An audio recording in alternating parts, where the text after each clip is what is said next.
గా రాష్ట్ర విభజన తర్వాత మన డౌన్ ఫాల్ స్టార్ట్ అయింది. ఎస్, దీన్ని కవర్ చేసుకోవడానికి పెట్టారు కొన్ని పాయింట్స్. ఏపీ రీఆర్గనైజేషన్ యాక్ట్ లో కొన్ని ఉన్నాయి, బయట కొన్ని ఉన్నాయి, ప్రధానమంత్రి గారి ప్రామిస్ లో కొన్ని. ఏది ఇంప్లిమెంట్ చేయట్లే. కొన్ని చేయమని చెప్పేశారు, కొన్ని చేస్తామని చెప్తూ చేయట్లే, కొన్ని ఏమో కుదించేశారు. ఇది ఈ పరిస్థితుల్లో ఇంతకన్నా ఖచ్చితం ఏంటి? కోర్టు వారి దగ్గర ఆంధ్రప్రదేశ్ వాళ్ళు కరెక్ట్గా నా దగ్గర ఉన్నటువంటి మెటీరియల్ అంతా ఉంది, మీరు మీ వైఖరి మార్చుకోండి. ఇవాళ ఏదో అనేసారు, పర్వాలేదు. 22వ తారీఖు వచ్చేటప్పటికి ఫుల్ ఎమినేషన్ తోటి రండి. కోర్టుకు వచ్చేటప్పుడు మొత్తం మెటీరియల్తో రండి. ఎన్ని రకాలుగా మనం పేక తీసుకేసే ప్రయత్నాలు జరుగుతున్నాయో చెప్పండి. మీకెందుకు భయం? మీరు ఏమన్నా ప్రధానమంత్రి గారు ఫీల్ అవుతాడో, అమిత్ షా గారు ఫీల్ అవుతాడంటే వాళ్ళు రోజు ఇదేమాట. ఎప్పుడు పార్లమెంట్ వచ్చిన గొడవ వచ్చినా మేమే మిమ్మల్ని ఆంధ్ర చేసినట్టు చేయట్లేదు. మీరు ఆంధ్ర ఏం చేశారో చూసాం కదా అని రోజు అంటున్నారు.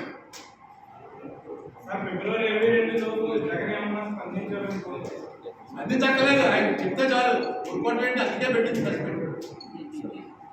ఆయన వెంటనే పిలిచి ఆయన తెలుసా ఎన్నికలా మాట్లాడారు, పొరపాటు ఇది, కోర్టులో మనం అప్పీల్ అవ్వాలి, అప్పీల్ అయ్యి ఏమేమిటైతే వైలేషన్స్ ఉన్నాయో వైలేషన్స్ కోర్టుకు చెప్పాలి, ఖచ్చితంగా ఆవేళ విభజన చేసిన తీరు తప్పు అని కోర్టు చెప్పి తీరుతుంది. ఇందులో అనుమానమే లేదు.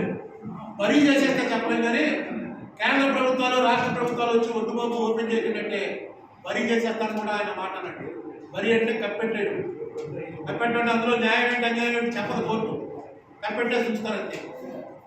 క్లోజ్ చేయడం అంటే న్యాయం అన్యాయమో తేలుస్తాం. 22వ తారీఖు తెలుస్తాం క్లోజ్ చేయాలా మరీ చేయాలా. ఇక మీకు వీడియో వచ్చిందిగా, ఆ వీడియోలో క్లియర్గా ఉంది జడ్జి గారు చెప్పిన మాట. అవాళ కోర్టులో నేను చేసిన ఆర్గ్యుమెంట్, వాడు చేసిన ఆర్గ్యుమెంట్ వీడియో ఉంది. ఇందులో నేను చెప్పిన దాంట్లో 0.0001% కూడా ఎగ్జాజరేషన్ కానీ మార్చి చెప్పడం కానీ లేదు. ఎందుకంటే దాన్ని బట్టే అది చూసాక నాకు తెలిసింది ఏంటి బాగా ఎలా చెప్పేశాడు.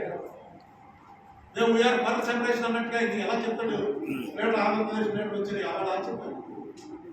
ఆ ఆశ్చర్యం ఇదిగో ఏ పేపర్లో సరిగ్గా రాలేదు. ఎందుకంటే అందరూ అమరావతి కూడా మీద ఉన్నారు. అమరావతిలో ఎవరికి వచ్చారు, ఎవరు ఓడిపోయారు గొడవే తప్ప మొత్తం రాష్ట్రమే ఓడిపోయింది. మధ్యాహ్నం అయ్యేటప్పటికి రాష్ట్ర ప్రభుత్వమే వచ్చి వద్దొద్దు దీని సంగతి ఎంతతో చేయడం ఎందుకు అడుగుతుంటే ఎలా బాగా అవుతుంది. ఏ స్ట్రాటజీ మీద అడిగారు నాకైతే అర్థం కావట్లేదు. దయచేసి జగన్మోహన్ రెడ్డి గారు ముఖ్యమంత్రి గారికి నేను కోరుకునేది ఏంటంటే దయచేసి ఒక్కసారి 2014కి వెళ్ళండి. ఆ వేళ లోపల సభలో జరిగింది. రోజు మాతో పాటు ఆయన కూడా వచ్చి వెళ్ళలో నిలబడి కేకలేసాడు. రోజు వెళ్ళ ఆయన వచ్చి మాతో నిలబడ్డాడు. మాతో పాటు ఆయన సస్పెండ్ అయిపోయాడు. ఇక్కడ అసెంబ్లీలో గొడవ చేసినంత వాళ్ళ అమ్మగారు అప్పుడు సిఎల్పి నాయకురాలు, ఆ పార్టీకి సిఎల్పి కాదు వైఎస్ఆర్ సిపిఎల్పి. రోజు సభలోకి వచ్చావిడ సభను ఆఫ్ చేయడానికి ప్రయత్నించేది. ఏంటంటే అసలు ఈ డిస్కషన్ అవసరం, ముందు తీర్మానం పెట్టండి, అనుకూలవంతమందో వ్యతిరేకవంతమందో, ఈ రాష్ట్రాన్ని విడదీయడానికి వీలు లేదు అని తీర్మానం చేయండి. ఇదే గొడవ మొత్తం అన్ని రోజులు. ఈ మొత్తం అంతా కూడా రేపు మీరు వెళ్ళిపోయేటువంటి విభజన మీద ఆ బుక్లో ఇవన్నీ వస్తాయి. ఇంత చేసిన వాళ్ళు ఈవేళ టక్కని అబ్బాయి అవుతాడు ఇంకా గొడవ అవుతాడంటే ఏంటి? ఇందులో ఎవరి ఇంట్రెస్ట్ కాపాడడానికి? ఎవరిదో ఒక ఇంట్రెస్ట్ ఉండాలి కదా. ఎవరి ఇంట్రెస్ట్ కాపాడడానికి ఇచ్చేస్తారు. అట్లీస్ట్ చంద్రబాబు నాయుడు గారు అయితే కూర్చోబెట్టి ఒక గంట సేపు మాట్లాడాడు. ఆ బుక్ అంతా ఇస్తే బుక్ అంతా చదివాడు. ఎదుర్కొనాలి, అయ్యో ఇలా జరిగిందా, మీరు ఎవరు లేరా అవసరం అని స్పందించాడు. నా ఎదురుకుండా ఫోన్ చేశాడు. ఆయన సుజనా చౌదరి గారి ఇంట్లో మీటింగ్ పెట్టమన్నాడు. ఆ మరునాడే నేను అక్కడికి వెళ్ళి కలిశాను. సరే తర్వాత వాళ్ళు మార్చుకున్నారు. వాళ్ళు ఎందుకు వచ్చిన కూడా మనకెందుకు వచ్చిందని మార్చుకున్నారు.